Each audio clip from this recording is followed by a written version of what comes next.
পটুয়াখালীর সরকারি জুবিলি উচ্চ বিদ্যালয়ের শিক্ষকের বিরুদ্ধে অভিযোগ এনে রাস্তা অবরোধ করে মানববন্ধন করছে শিক্ষার্থীরা। এই মুহূর্তে সেখানে আছেন রিপোর্টার মাহমুদ হাসান রায়হান। সরাসরি চলে যাচ্ছি তার কাছে। জাগো নিউজে সবাইকে ধন্যবাদ। আমি এখন রয়েছি পটুয়াখালী সরকারি জুবিলি স্কুলের সামনে। আমরা দেখছি যে আজকে দুপুর 1টার দিকে এখানে পটুয়াখালী সরকারি জুবিলি উচ্চ বিদ্যালয়ের যে শিক্ষার্থী রয়েছে তারা রাস্তায় নেমেছেন এবং একজন শিক্ষকের বিরুদ্ধে তারা নানা অভিযোগ তুলছেন এবং তারা বলছেন যে তাদের যে শিক্ষক রয়েছেন শাহ আলম নামে, তিনি তাদেরকে এই শিক্ষার্থীদের নানাভাবে হয়রানি করেন এবং তাদেরকে খেলার মাঠে যেতে তাদের অকর্তৃপূর্ণ তাদের সাথে ব্যবহার করেন।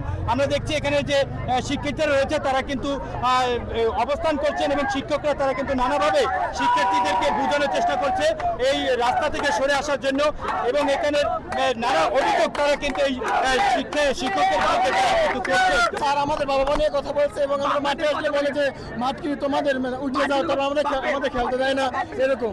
তারপর আমাদের বাপ মা নিয়ে তারপর আমাদের বিভিন্ন অগত্য হ্যারেস করে পড়াশোনার জন্য বলে যে পড়তে সেইটা নিয়ে বিভিন্নভাবে আমাদের হ্যারেস করে।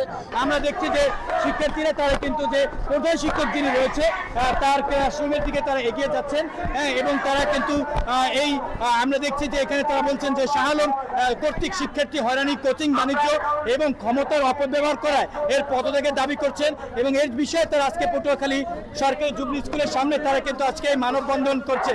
পটুয়াখালী সরকারি জুবিলি উচ্চ বিদ্যালয় এটি একটি দক্ষিণ অঞ্চলের ভিতরে সবচেয়ে শ্রেষ্ঠ একটি বিদ্যাপীঠ এবং এখানে শিক্ষকদের বিরুদ্ধে এই প্রথম কোনো শিক্ষার্থীরা রাস্তায় নেমে এরকম প্রতিবাদ করছে। পটুয়াখালী সরকারি জুবিলি স্কুল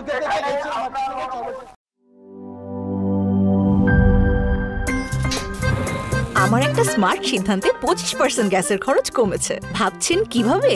সাধারণ গ্যাস স্টোভ বদলে আমি এনেছি আরএফএল গ্যাস স্টোভ। এর সাইন্টিফিক নজল ও ব্রাস বার্নার ক্যাপ সমানভাবে তাপ ছড়িয়ে রান্না করে দ্রুত, তাই গ্যাসও বাঁচায় 25%, টাকাও বাঁচে 25%। আরএফএল গ্যাস স্টোভ নিরাপদ ও গ্যাস সাশ্রয়ী।